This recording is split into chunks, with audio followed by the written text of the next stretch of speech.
안녕하십니까. 데이터 솔루션에 근무하는 정성원 상무입니다. 이번 시간에는 코리아 플러스 스태티스틱스 PSM 모듈에 대해서 설명드리겠습니다.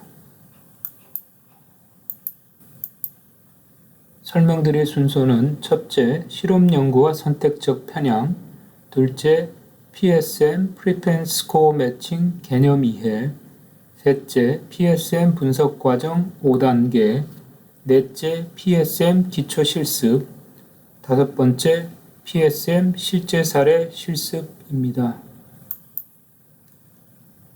먼저 실험 연구의 개념에 대해서 설명드리겠습니다. 실험 연구는 실험 집단 비교를 통해 인과관계를 밝혀내는 과학적 연구 방법입니다. 예를 들어 유산소 운동은 체중 감량 효과가 있다 라는 것은 매우 주관적일 수 있고 비과학적인 얘기일 수 있습니다. 그러나 3개월 동안 유산소 운동을 꾸준히 한 사람들은 유산소 운동을 안 한 사람들에 비해서 체중이 평균 3kg 줄어들었다 라는 것은 신빙성도 있고 매우 과학적인 얘기가 될 수 있습니다. 실험 연구는 이처럼 집단 비교를 통해서 체계적이고 계량적인 결과를 찾아내는 연구 방법이라고 할 수 있습니다.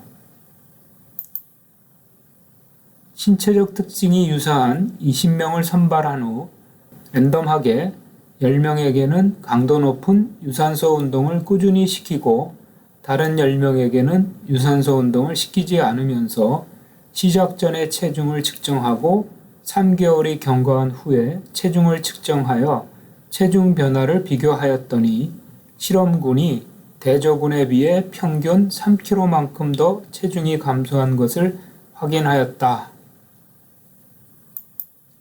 자, 여기에서 실험 결과를 도출하기 위하여 인위적 또는 어떤 형태의 처치를 통해서 환경 설정을 한 집단을 실험군이라고 합니다.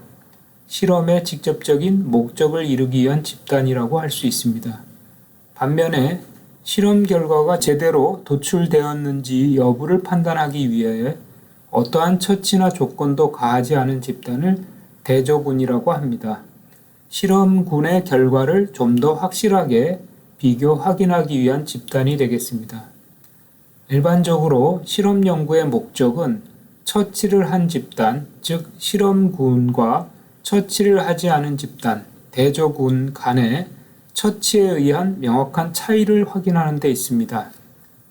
처치 전 두 집단의 동질성 여부를 확인하는 것은 처치의 효과를 판단하기에 앞서 반드시 거쳐야 할 조건입니다.